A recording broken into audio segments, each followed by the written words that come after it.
পটা মানে তো বৈচিত্র্য। পটা যখনই গান করে, পটার কখনো লোক গানে পটা মাতিয়ে দিচ্ছে, কখনো রক গাইছে। পটার একটা মানে নিজস্ব একটা জায়গা আছে, কিন্তু সেই জায়গাটাও এক্সপেরিমেন্টাল। পটা কিন্তু গতে ধারা গায়করা যেভাবে গান করেন কেউ একটা জনারে, এটা নয়। পটার ভার্সেটাইল সিঙ্গার, অনেক রকম গান পটা ছুঁয়ে যায়। তো পটাকে যেটা প্রশ্ন করবো যে পটা ছবির গান আর অ্যালবামের গান, এই দুটো গানের মধ্যে কি সেভাবে গায়করা কোনো পার্থক্য খুঁজে পায়? না, একটা গান যখন ধর তৈরি হলো তখন তো সেই গানটার যে লেখনীটা রয়েছে সেই লেখনীটাতেই মনে হয় খানিকটা ফ্রেম বাই ফ্রেম জিনিসপত্রগুলো থাকে। এরপরে সেটা ভিডিও হবে কি হবে না সেটা পরের কথা। গানটা যখন তৈরি হচ্ছে, গানটার যে ভাবনা চিন্তাটা, যে কথাগুলো রয়েছে, দ্যাট ইজ ভেরি ইম্পর্টেন্ট। এবারে একটা সময় ধর প্রাইভেট কোনো একটা অ্যালবাম কেউ একজন নিজে ধর সেটা প্রডিউস করছে, যেটার সঙ্গে তার ভিডিওটা নেই, তখন কিন্তু ভিডিওটা সম্পূর্ণ ওই গানে শোনা জায়গা থেকে, মিউজিক অ্যারেঞ্জমেন্টের জায়গা থেকে এবং গানের কথা অনুযায়ী। হ্যাঁ, যদি আমার একটা গানের যদি উদাহরণ দিতে, আমি শুধু চেয়েছি তোমায়, তাহলে আমি কাউকে ভালোবাসা জায়গাটা বলছি বা সেরকম একটা জায়গা যেরকম, সেটার পিকচারাইজেশন কীরকম হতে পারে না হতে পারে, সেটা ভাবনা চিন্তাটা মাথাতেই থাকে।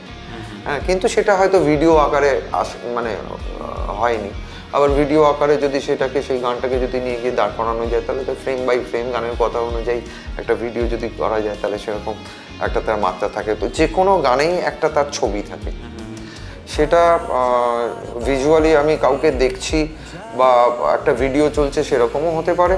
আবার এরকমও গান হতে পারে যে গানটার কোনো ভিডিও নেই। আমরা অতীতে ছেলেবেলাতে এরকম অনেক গান শুনেছি, পুজো সংখ্যার গান যেগুলো বেরোতো, সেই সময়ের গান কিন্তু ওইভাবে ভিডিও আকারে বেরোতো না, গানটা গানের জায়গা থেকেই বেরোতো। সুতরাং যদি আমি একটু অতীতের দিকে তাকাই, একটু যদি অতীত থেকে শিক্ষা নিই, এরকম আমাদের বাংলা ভাষায় প্রচুর গান, যে গান দুর্গা পুজোর সময় পুজো সংখ্যায় বেরোতো, সিঙ্গেলস, সেই গানগুলো আমরা যখন ছেলেবেলায় শুনেছি, সেই গানগুলো কিন্তু আমরা কোনো রকম ভিজুয়াল জিনিসপত্র দেখতে পাই, কানে শুনে আমরা অনুভব করতাম।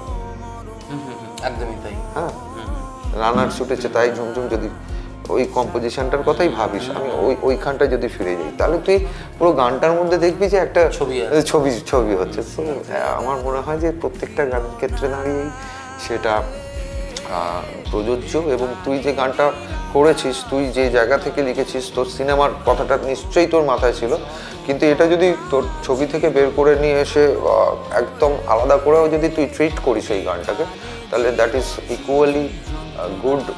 তুই ছবিতে দিলেও তো হয়তো সেখানে সেই গানটা আরেকটু সাপোর্ট পাবে, কিন্তু যদি তুই এমনি যদি শোনাস, ছবিটা যদি না করে যদি তুই শোনাস, তাহলেও একই রকম মাত্রা থাকবে এই গানটার। এটা আমার মনে হয়, গানটা গাইবার পরে তো আমার এরকমই মনে হয়েছে।